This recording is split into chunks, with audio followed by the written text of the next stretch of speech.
ఓం శాంతి. ఈరోజు Murali date 17 April 2025.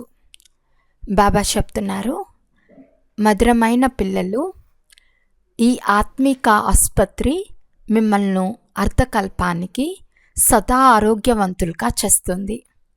ఇక్కడ మీరు దేహీ అభిమానులుగా అయి కూర్చోండి. ప్రశ్న: వ్యాపారాలు మొదలైన పనులు చేస్తున్న బుద్ధిలో ఏ ఆదేశం స్మృతి ఉండాలి? జవాబు: తండ్రి ఇచ్చే ఆదేశం. మీరు ఏ సాకారాన్ని గాని ఆకారాన్ని గాని స్మృతి చేయకండి. ఒకే ఒక్క తండ్రి స్మృతిలో ఉంటే మీ వికర్మలు వినాశనమవుతాయి. ఈ విషయంలో నాకు తీరిక లేదని ఎవ్వరూ అనరాదు. అన్ని పనులు చేస్తున్నా స్మృతిలో ఉండవచ్చు. పాట: ముఖం చూసుకో. ఓం శాంతి. మధురాతి మధురమైన ఆత్మీక పిల్లలకు తండ్రి శుభోదయం చెప్తున్నారు. శుభోదయం తర్వాత తండ్రిని స్మృతి చేయమని పిల్లలకు చెప్పబడుతుంది. ఓ పతిత పావన, మీరు వచ్చి పావనంగా చేయండి అని పిలుస్తారు కూడా. అందువలన తండ్రి ముందే ఆత్మిక తండ్రిని స్మృతి చేయమని చెప్తున్నారు. సర్వాత్మల తండ్రి ఒకే ఒక్కరు. తండ్రిని ఎప్పుడూ సర్వవ్యాపి అని అనరు.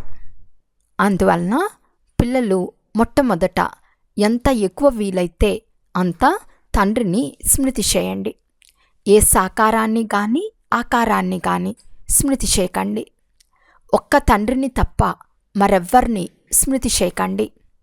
ఇది చాలా సులభం కదా. మనుషులు మేము చాలా బిజీగా ఉన్నాము, తీరిక లేదు అని అంటారు. కానీ ఇందుకు తీరిక సదా ఉంటుంది.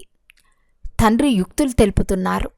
తండ్రిని స్మృతి చేయటం ద్వారానే మా పాపాలు భస్మమవుతాయని మీకు తెలుసు. ముఖ్యమైన విషయం ఇదే. వ్యాపారాలు మొదలైనవి చేసుకోండి, వద్దని చెప్పరు. అవన్నీ చేస్తూ కేవలం ఒక తండ్రిని స్మృతి చేస్తే మీ వికర్మలు వినాశనమవుతాయి. మేము పతితులమని అందరూ భావిస్తారు. సాధు సన్యాసులు, ఋషులు, మునులు మొదలైన వారందరూ భగవంతుని కలుసుకునేందుకు సాధన చేస్తున్నారని మీకు తెలుసు. కానీ వారి పరిచయం తెలియనంత వరకు వారిని కలవలేము. ఈ ప్రపంచంలో ఎవ్వరికీ తండ్రి పరిచయం లేదని మీకు తెలుసు. దేహ పరిచయం అయితే అందరికీ ఉంది. వస్తువు పెద్దదిగా ఉంటే అది వెంటనే పరిచయం అవుతుంది. తండ్రి వచ్చినప్పుడు మాత్రమే ఆత్మ పరిచయాన్ని తెలుపుతారు. ఆత్మ మరియు శరీరం ఇవి రెండూ వేరువేరుగా ఉంటాయి. ఆత్మ చాలా సూక్ష్మమైన ఒక నక్షత్రం. ఆత్మలను ఎవరూ ఈ కంటితో చూడలేరు. అందువలన ఇక్కడికి వస్తే దేహీ అభిమానులుగా అయి కూర్చోవాలి. అర్ధకల్పం సదా ఆరోగ్యవంతంగా అయ్యేందుకు ఇది కూడా ఒక ఆసుపత్రి వంటిది. ఆత్మ అవినాశి, ఎప్పుడూ వినాశనం అవ్వదు. పాత్ర అంతా ఆత్మదే. ఆత్మ అంటుంది, నేనెప్పుడు వినాశనం చెందను. ఆత్మలన్నీ అవినాశియే. శరీరం వినాశనమవుతుంది. ఆత్మలమైన మనము అవినాశి అని ఇప్పుడు మీ బుద్ధిలో బాగా కూర్చున్నది. మనము 84 జన్మలు తీసుకుంటాము. ఇది ఒక నాటకము. ఈ నాటకంలో ఏ ధర్మస్థాపకులు ఎప్పుడెప్పుడు వస్తారో, ఎన్ని జన్మలు తీసుకుంటారో మీకు తెలుసు. 84 జన్మలని గాయనం ఏదైతే ఉందో అది తప్పకుండా ఒక ధర్మానికి చెందిన వారిదే. అందరికీ 84 జన్మలుండేందుకు వీలు లేదు. అన్ని ధర్మాల వారు ఒకేసారి కలిసి రారు. ఇతరుల ఈ లెక్కాచారాన్ని మనం ఎందుకు తీయాలి? ఫలానా సమయంలో ధర్మస్థాపన కొరకు వస్తారని మీకు తెలుసు. తర్వాత ఆ ధర్మం వృద్ధి చెందుతుంది. అందరూ సతోప్రధానం నుండి తమోప్రధానంగా అయ్యే తీరాలి. ఈ ప్రపంచం తమోప్రధానంగా అయినప్పుడు తండ్రి వచ్చి సతోప్రధాన సత్యుగంను తయారు చేస్తారు. భారతవాసులమైన మనము మాత్రమే నూతన ప్రపంచంలో రాజ్యపాలన చేస్తామని, ఇతర ధర్మాలేవీ ఉండవని పిల్లలైన మీకు తెలుసు. పిల్లలైన మీలో కూడా ఎవరు ఉన్నత పదవి తీసుకుంటారో వారు స్మృతిలో ఉండే పురుషార్థం చేస్తారు. అంతేకాక బాబా మేము ఇంత సమయం మీ స్మృతిలో ఉన్నామని కూడా రాస్తారు. చాలామంది సిగ్గు వలన పూర్తి సమాచారం తెలపరు. బాబా ఏమంటారో అని భావిస్తారు. కానీ తెలిసిపోతుంది కదా. పాఠశాలలో టీచర్లు మీరు బాగా చదువుకుంటే ఫెయిల్ అవుతారని విద్యార్థులకు తెలుపుతారు కదా. లౌకిక తల్లిదండ్రులు కూడా చదువును బట్టి ఇది చాలా గొప్ప పాఠశాల అని తెలుసుకుంటారు కదా. ఇక్కడ నెంబర్ వార్గా కూర్చోపెట్టారు, కానీ నెంబర్ వార్గా ఉంటారని బుద్ధితో అర్థం చేసుకుంటారు. తండ్రి మంచి మంచి పిల్లలను సేవ కొరకు ఎక్కడికో పంపుతూ ఉంటారు. వారు వెళ్ళిపోతే ఇతరులు మాకు మహారథులు కావాలని బాబాకు రాస్తారు. అనగా మాకంటే వారు చురుకుగా తెలివిగలవారిగా ప్రసిద్ధంగా ఉంటారని భావిస్తారు కదా. నెంబర్ వారుగా అయితే ఉంటారు కదా. ప్రదర్శనీలో కూడా అనేక రకాలైన వారు వస్తారు. కనుక వచ్చిన వారిని పరిశీలించేందుకు గైడ్లు కూడా ఉండాలి. వచ్చిన వారు ఎటువంటి వారో లోనికి ఆహ్వానించే వారికి తెలుస్తుంది. ఫలానా వారు వీరికి సేవ చేయమని సూచనలు ఇవ్వాలి. వీరు ప్రథమ శ్రేణి, ద్వితీయ శ్రేణి, తృతీయ శ్రేణి అని మీరు కూడా అర్థం చేసుకోగలరు. అక్కడ అందరికీ సేవ చేసే తీరాలి. ఎవరైనా గొప్పవారు వస్తే వారిని అందరూ తప్పకుండా గౌరవిస్తారు. ఇది ఒక నియమం. తండ్రి లేక టీచర్ తరగతిలో విద్యార్థులను మహిమ చేస్తారు. ఇది కూడా అన్నిటికంటే గొప్ప గౌరవం. తండ్రి లేక టీచర్ తరగతిలో విద్యార్థులను మహిమ చేస్తారు. ఇది కూడా అన్నిటికంటే గొప్ప గౌరవం. పేరు ప్రసిద్ధం చేయు పిల్లలను మహిమ చేస్తారు లేక గౌరవిస్తారు. వీరు ఫలానా ధనవంతులు, ఫలానా ధర్మానికి చెందినవారు అని తెలపటం కూడా వారిని గౌరవించటమే కదా. అత్యంత ఉన్నతమైన వారు భగవంతుడని ఇప్పుడు మీకు తెలుసు. భగవంతుడే అత్యంత ఉన్నతులని వారు కూడా తప్పకుండా అంటారు. కానీ వారి జీవిత చరిత్ర తెలపమంటే సర్వవ్యాపి అని అంటారు. ఒక్కసారిగా అగౌరవపరుస్తారు. అత్యంత శ్రేష్టమైన వారు భగవంతుడని, వారు మూలవతన వాసులని ఇప్పుడు మీరు అర్థం చేయించగలరు. సూక్ష్మవతనంలో ఉండేది దేవతలు, ఇక్కడ ఉండేవారు మనుషులు. అత్యంత ఉన్నతమైన వారు భగవంతుడు, నిరాకారులు. వజ్ర సమానంగా ఉన్న మనమే మళ్ళీ గవ్వ సమానంగా అయ్యామని మీరిప్పుడు తెలుసుకున్నారు. కానీ భగవంతుణ్ణి మీకంటే ఎక్కువగా నీచ స్థితికి తీసుకెళ్లారు. వారి పరిచయం తెలియనే తెలియదు. భారతవాసులైన మీకు మాత్రమే పరిచయం లభిస్తుంది. ఆ తర్వాత పరిచయం తగ్గిపోతుంది. ఇప్పుడు మీరు అందరికీ తండ్రి పరిచయం ఇస్తూ ఉంటారు. అనేక మందికి తండ్రి పరిచయం లభిస్తుంది. త్రిమూర్తి, సృష్టి చక్రం, కల్పవృక్షం, ఈ 3 చిత్రాలు ముఖ్యమైనవి.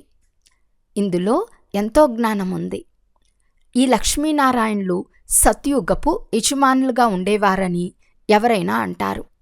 అయితే సత్యుగానికి ముందు ఏ యుగం ఉండేది? దీనిని గురించి కూడా ఇప్పుడు మీకు తెలుసు. ఇది కలియుగ అంతిమ సమయం.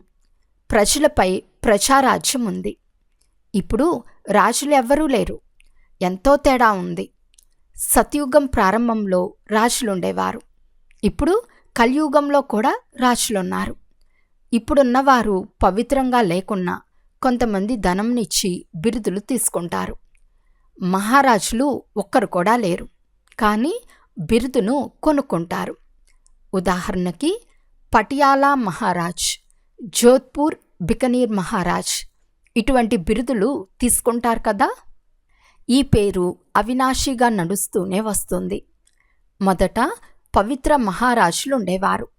ఇప్పుడుండేది అపవిత్రులు. కానీ రాజులు, మహారాజులు అనే పదాలు మాత్రం కొనసాగుతూనే ఉన్నాయి. ఈ లక్ష్మీనారాయణులు సత్యుగపు అధికారులుగా ఉండేవారు.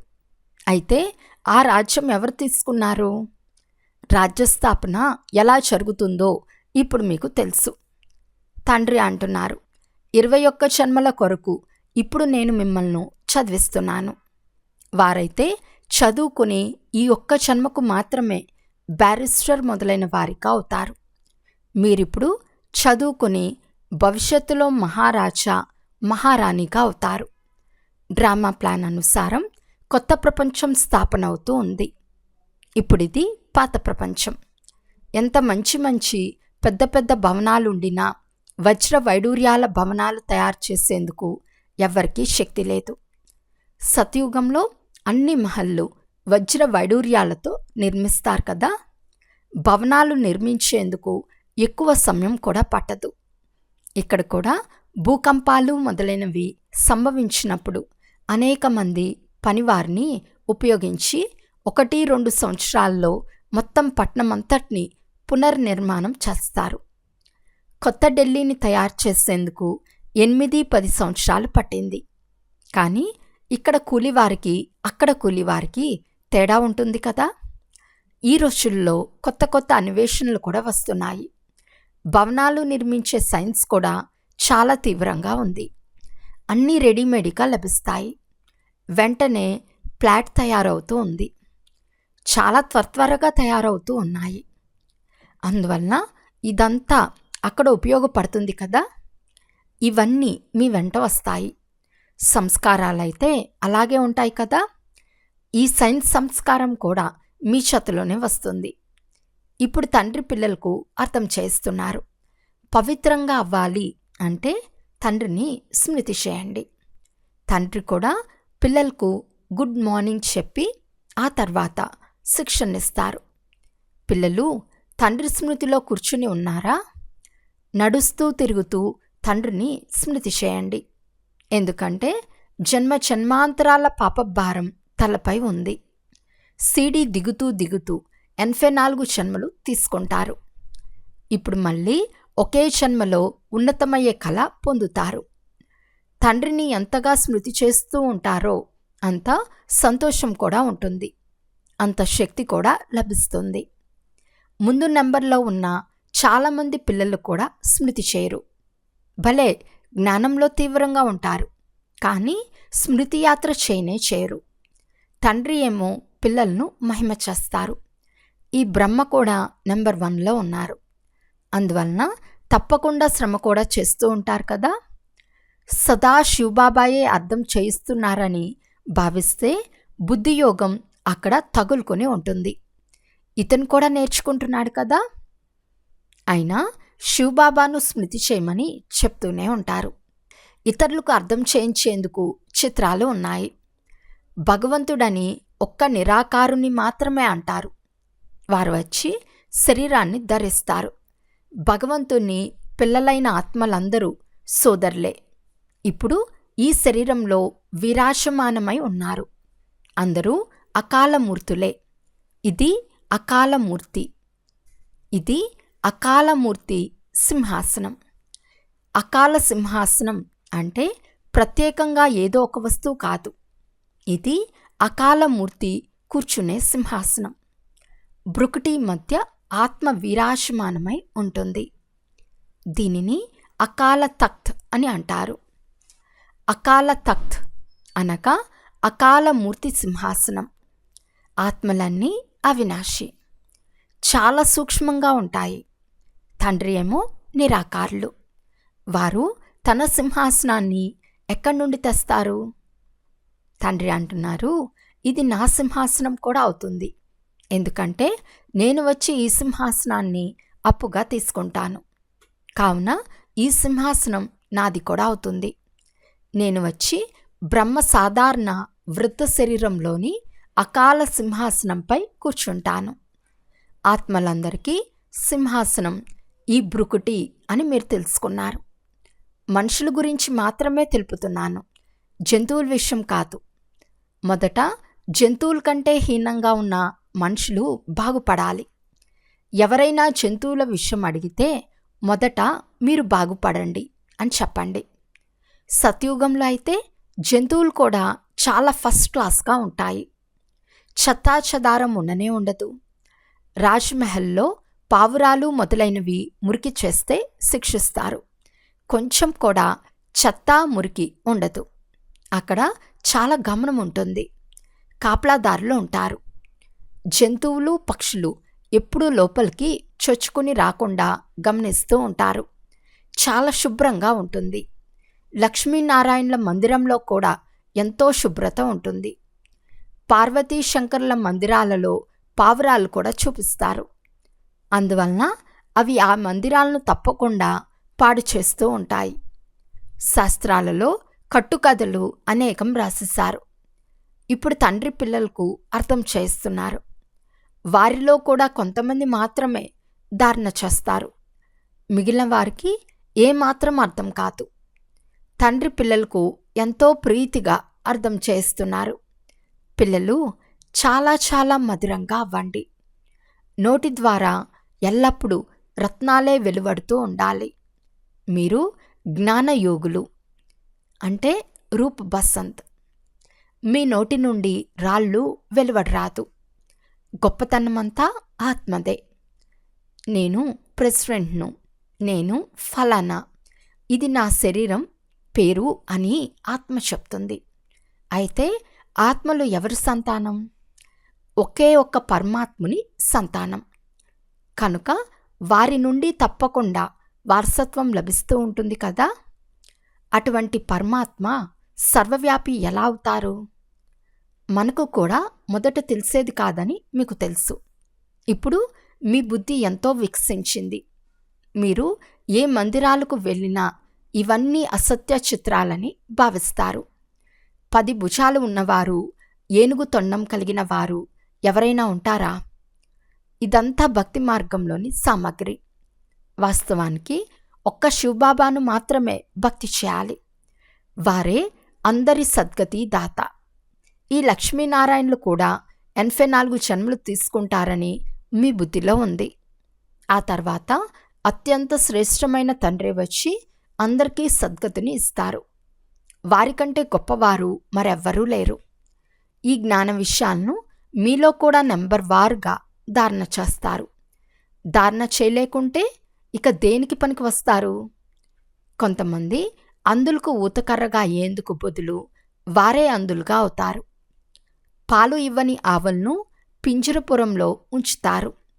ఇక్కడ కూడా కొంతమంది జ్ఞానము అనే పాలు ఇవ్వలేరు. పురుషార్థం చేయని పిల్లలు చాలామంది ఉన్నారు. ఎవరికైనా కళ్యాణం చేయాలని భావించరు. వారి భాగ్యంపై వారికి ఏ గమనమూ ఉండదు.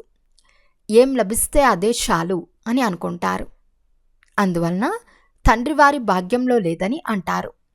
సద్గతి పొందేందుకు మీరు పురుషార్థం చేయాలి. ఆత్మాభిమానులు కావాలి. తండ్రి అత్యంత ఉన్నతులు. కానీ పతిత ప్రపంచంలో ఎటువంటి పాత శరీరంలో వస్తారో చూడండి. వారిని పిలిచేదే పతిత ప్రపంచంలో. రావణుడు పూర్తిగా భ్రష్టులుగా చేసినప్పుడు తండ్రి వచ్చి శ్రేష్టంగా తయారు చేస్తారు. మంచి పురుషార్థం చేయవారు రాజారాణులుగా అవుతారు. పురుషార్థం చేయని వారు పేదవారిగా అవుతారు. అదృష్టంలో లేకుంటే పురుషార్థం చేయలేరు. కొంతమంది చాలా మంచి భాగ్యాన్ని తయారు చేసుకుంటారు. ప్రతి ఒక్కరూ స్వయం ఎంత సేవ చేస్తున్నారో చూసుకోగలరు. అచ్చా, మధురాతి మధురమైన అపురూపమైన పిల్లలకు మాతాపిత బాప్దాదాల ప్రియ స్మృతులు మరియు గుడ్ మార్నింగ్. ఆత్మిక పిల్లలకు ఆత్మిక తండ్రి నమస్తే. ఆత్మిక తండ్రికి ఆత్మిక పిల్లల యొక్క ప్రియ స్మృతులు మరియు నమస్తే నమస్తే నమస్తే. ధారణ కొరకు ముఖ్య సారము. ఫస్ట్ పాయింట్, జ్ఞాన యోగులుగా అయి సదా నోటి నుండి రత్నాలే వస్తూ ఉండాలి. చాలా చాలా మధురంగా తయారవ్వాలి. ఎప్పుడూ రాళ్ళు వెలువడరాదు. సెకండ్ పాయింట్, జ్ఞాన యోగాలలో చురుకుగా తీవ్రంగా తయారయ్యి సొంత కళ్యాణం, ఇతరుల కళ్యాణం చేయాలి. మీ ఉన్నత భాగ్యంను తయారు చేసుకుని పురుషార్థం చేయాలి. అందులకు ఊతకర్రగా అవ్వాలి. ఈరోజు వరదానము. త్రిస్మృతి స్వరూపం యొక్క తిలకాన్ని ధారణ చేసే సంపూర్ణ విజయీ భవ. స్వయం యొక్క స్మృతి, తండ్రి యొక్క స్మృతి మరియు డ్రామా జ్ఞానం యొక్క స్మృతి. ఈ 3 స్మృతులలో మొత్తం జ్ఞానం యొక్క విస్తారం అంతా ఇమిడి ఉంది.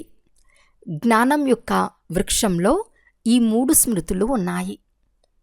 ఎలాగైతే వృక్షానికి మొదట బీజం ఉంటుందో, ఆ బీజం ద్వారా 2 ఆకులు వెలువడిన తర్వాత వృక్షం యొక్క విస్తారం జరుగుతుందో, అలా ముఖ్యమైనది బీజమైన తండ్రి యొక్క స్మృతి. తర్వాత 2 ఆకులు అనగా ఆత్మ మరియు డ్రామా యొక్క మొత్తం జ్ఞానం. ఈ 3 స్మృతులను ధారణ చేసేవారు స్మృతి భవ లేక సంపూర్ణ విజయీ భవ యొక్క వరదానులుగా అవుతారు.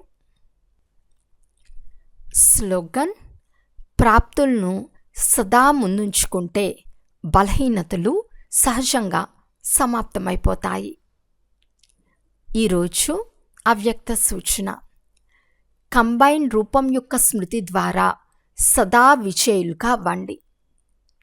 సంగం యుగంలో బ్రహ్మకుమారీలు ఒంటరిగా ఉండలేరు.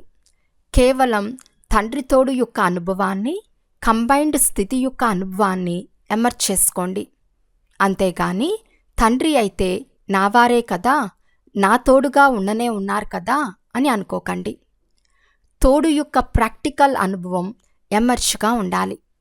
అప్పుడు ఈ మాయ యొక్క దాడిగా అనిపించదు. మాయ ఓడిపోతుంది. కేవలం ఇదేమిటి ఇలా జరిగింది అని భయపడకండి. ధైర్యం ఉంచుకోండి. తండ్రి తోడును స్మృతిలో ఉంచుకుంటే విజయం మీ జన్మసిద్ధ అధికారం. అచ్చా. ఓం శాంతి.